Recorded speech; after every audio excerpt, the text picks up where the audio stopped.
Good morning అందరికీ. అందరు ఎలా ఉన్నారు? నేనేంటి మీ ఆశా రాజేష్.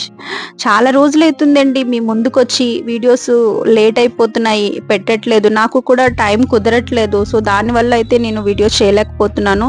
సో ఈ రోజు అయితే నేను భైరవకోన టెంపుల్కి అయితే వెళ్తున్నాను. ఇది చిన్న వీడియో, బట్ మీతో కూడా షేర్ చేసుకుందాం అనేసి అయితే ఈ వీడియో చేస్తున్నాను. స్కిప్ చేయకుండా ఫుల్ వీడియో అయితే చూసేయండి. ఆల్రెడీ మీకు కాలభైరవ స్వామి టెంపుల్ మీకు చూపించాను. అప్పుడు నేను వీడియో చేసింది నైట్ టైం అండి. చాలా అసలు భయంకరంగా ఉంటుంది అని చెప్పాను కదా. నాకు ఫస్ట్ టైం వెళ్ళేటప్పుడు చాలా భయపడ్డాను. సెకండ్ టైం వెళ్ళేటప్పుడు నేను మీకు వీడియో చేసి చూపించాను. సో ఇది థర్డ్ టైం అండి, మూడోసారి వెళ్ళడం నేను ఇది. ఎందుకంటే ఈ టెంపుల్కి వెళ్తే ఒక్కసారి లేదంటే 3 సార్లు లేదంటే 5 టైమ్స్ అంట. సో ఇది నేను మూడోసారి వెళ్ళడం. అప్పుడు నైట్లో వచ్చాను కదా, ఇప్పుడు డేలో ఎలా ఉంటుంది అనేసి ఇప్పుడైతే నేను డేలో వచ్చాను. సో ఇప్పుడైతే మనం లోపటికైతే ఎంటర్ అయిపోదాం పదండి. ఇదేనండి కాలభైరవ స్వామి టెంపుల్.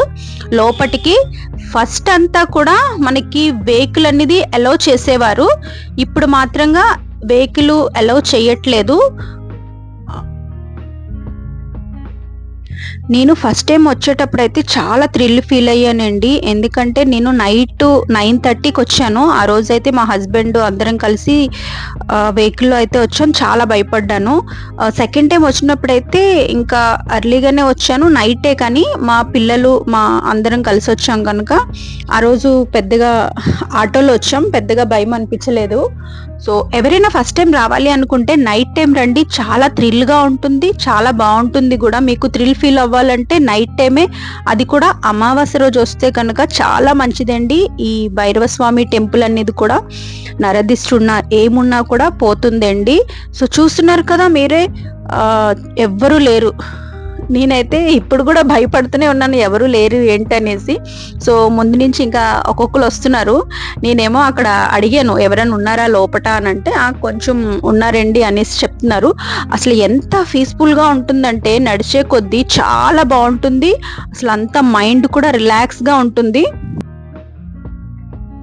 నేను కూడా ఈరోజు అన్ఎక్స్పెక్టెడ్గా వచ్చాను. ఆల్రెడీ 2 టైమ్స్ అయిపోయింది కదా, థర్డ్ టైం కూడా వెళ్ళి వచ్చేస్తే అయిపోతుంది కదా అనేసి మా వదినికి ఫోన్ చేస్తే సరే నేను కూడా వస్తానని చెప్పారు. తను ఫస్ట్ టైమే రావడం.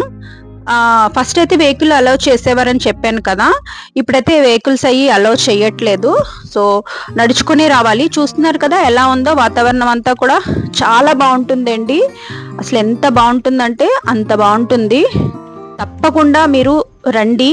ఆల్రెడీ నేను నైట్ చేసిన వీడియో ఉంటుంది, మన ఛానల్లోకి వెళ్ళి మీరు చూడండి. చాలా బాగుంటుంది నైట్ వీడియో అయితే, ఇది డే వీడియో కనుక.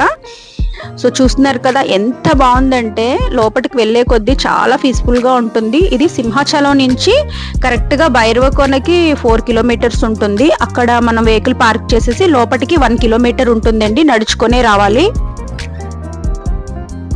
చూడండి చుట్టుపక్కల ప్రాంతం అంతా కూడా కొండల మధ్యలో ఉన్నారు స్వామివారు.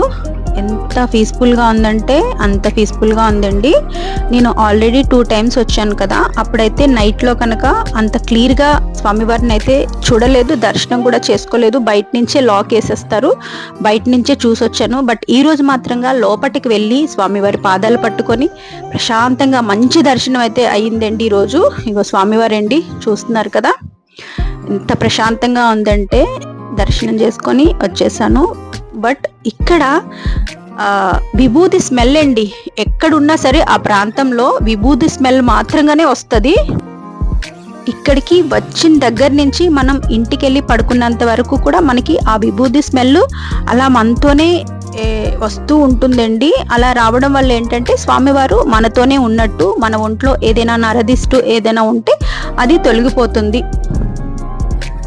ఇక్కడ మనం విగ్రహాలకి స్వయంగా అభిషేకం అయితే చేసుకోవచ్చండి. మనం అన్నీ తెచ్చుకొని పాలు, ఇంకా మీరు ఏమేమి అభిషేకం చేయాలనుకుంటున్నారో అన్నీ తెచ్చుకొని, ఇక్కడైతే ఏది దొరకదండి, మీరు బయట నుంచే తెచ్చుకోవాలి. ఇక్కడైతే లోపల ఒక షాప్ కూడా ఉండదు. సో కొబ్బరికాయ అయినా పాలైనా ఏదైనా సరే మీరు బయట నుంచే తెచ్చుకోవాలి. లాస్ట్ టైం అయితే ఇక్కడ దీపాలు అన్నీ ఉండేవి, ఇప్పుడైతే ఏమీ లేవు. కాలభైరవ స్వామికి ఎక్కువ గుమ్మడికాయ దీపాలు అయితే పెడతారు కదండి. సో ఇప్పుడైతే ఇక్కడ పెట్టనివ్వట్లేదు, మామూలు దీపాలు మాత్రంగానే ఇక్కడ అలౌ చేస్తున్నారు. సో మీరు ఎవరైనా దీపాలు పెట్టాలనుకుంటే ప్రమికలు ఇంకా నవధాన్యాలు తెచ్చుకొని ఇక్కడ దీపాలు పెట్టుకోవచ్చండి. అవి కూడా మనం బయట నుంచే తెచ్చుకోవాలి, ఇక్కడైతే ఎటువంటివి దొరకవు. అమావాస్య రోజు అయితే తప్పకుండా రండి, చాలా ఎక్కువ జనాలు కూడా ఉంటారు. నార్మల్ టైంలోనైతే పెద్దగా జనాలు ఉండరు. సో నైట్లో వచ్చినా డేలో వచ్చినా సరే అమావాస్య రోజు వస్తే చాలా మంచిదండి. ఈ స్వామివారి దర్శనం చేసుకుంటే ఆ రోజు మన ఒంట్లో ఎటువంటి నరదిష్టి ఉన్నా పోతుంది. అలాగే పెళ్లి కాని వాళ్ళకి తొందరగా పెళ్ళి అవుతుంది అని నమ్ముతారు భక్తులు చాలా మంది. మా వదిన ఫస్ట్ టైం అండి ఇక్కడికి రావడం. సో తను హ్యాపీగా ఫీల్ అయింది, ఎందుకంటే చుట్టుపక్కల ప్రాంతం అంతా కూడా చాలా బాగా మంచిగా అనిపించిందంట. స్వామివారి దర్శనం కూడా చాలా బాగా అయ్యింది. సో విభూది స్మెల్ అయితే చాలా బాగా వస్తుంది అని చెప్తున్నారు. సో మనం ఇంటికి వెళ్ళినంత వరకు ఆ స్మెల్ అయితే మనతోనే ఉంటుంది. సో కాసేపు మేము కూర్చొని, ఇంకా చిన్న వీడియో అండి ఇది. ఈ వీడియో కనుక నచ్చినట్టయితే లైక్ చేయండి, షేర్ చేయండి, సబ్స్క్రైబ్ చేసుకోండి. ఎవరైనా రావాలనుకుంటే డెఫినెట్గా ఒకసారి అయితే విజిట్ చేయండి.